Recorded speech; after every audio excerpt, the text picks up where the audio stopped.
बनर्जी को सुन रहे थे और उन्होंने साफ तौर पर कहा कि सत्ता हथियाने की एक साजिश है, ऐसा उन्होंने कहा। उन्होंने कहा कि मॉरल ग्राउंड पर नरेंद्र मोदी को और अमित शाह को इस्तीफा दे देना चाहिए। एक बार सुन लेते हैं ममता बनर्जी ने क्या कहा, फिर बहस को आगे बढ़ाते हैं।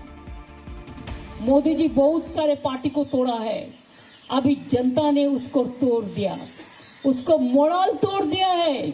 इसी के लिए मैं तो चाहूंगी किसी के ऊपर डिपेंडेंट नहीं होके आपको पहले रिजिग्नेशन करना चाहिए।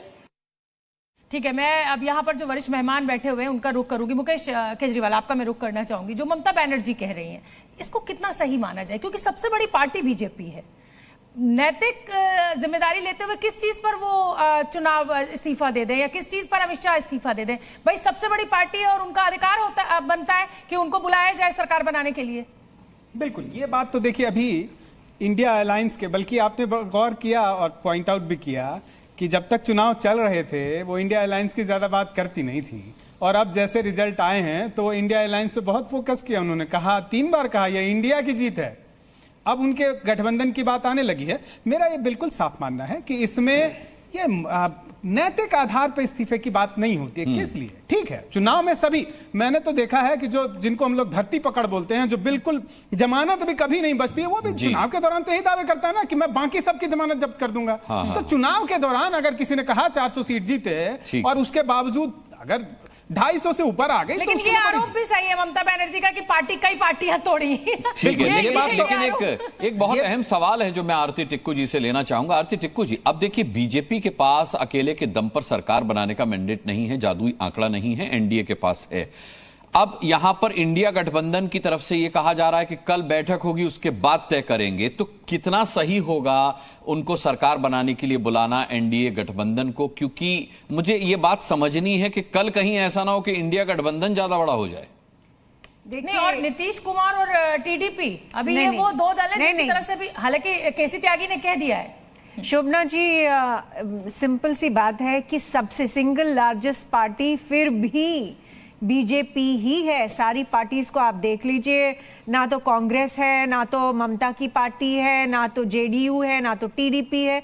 वो आसपास भी नहीं है। हाँ, वो आसपास भी नहीं। हाँ, तो सिंगल लार्जेस्ट जितना है उतना अकेले बीजेपी है। सिंगल लार्जेस्ट पार्टी का ही क्लेम बनता है और उन्हीं को इनविटेशन मिलेगा।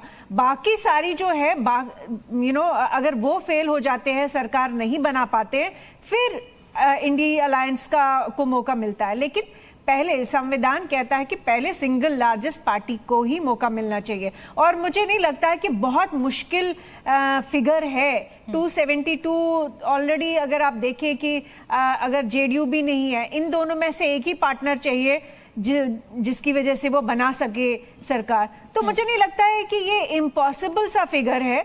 मुझे लगता है कि ये भी समझना पड़ेगा कि 10 साल रहने के बाद बीजेपी, जिसने एंटी इनकम्बेंसी सफर की, उसमें ये इतना उतार चढ़ाव जो है वो होना ही था। ये कोई बहुत ज्यादा शॉकिंग चीज नहीं। मुझे आरती टिक्कू आपसे यहाँ ये समझना, फिरोज बख्श साहब उसके बाद मैं आपके पास आऊंगी। मुझे ये समझना है कि मोदी की गारंटी, और जिस तरीके से बिल्कुल मैं आपसे सहमत हूं कि 10 साल के बाद एंटी इनकम्बेंसी आसान नहीं है, इस आंकड़े को लाना, क्या ऐसी गलती आप बीजेपी की देख रही है, प्रधानमंत्री मोदी की देख रही है, या मतलब क्या ऐसा हो गया कि इतनी बुरी तरह जो है उत्तर प्रदेश की जनता ने इस तरह का मैंडेट दे दिया, महाराष्ट्र की जनता ने इस तरह का मैंडेट दे दिया, बंगाल की जनता ने इस तरह का मैंडेट? देखिए, अच्छा, मैं खत्म कर, थोड़ा सा बोल दीजिए फिर फिरोज बख्श साहब इसी पर। मैं ये समझता हूँ, देखिए मैं किसी का ब्रीफ उठा के नहीं चल रहा, ना बीजेपी का ना आरएसएस का, लेकिन एक वोटर होने के नाते मैं ये देख रहा हूँ 10 साल इन्होंने बड़ा काम किया है।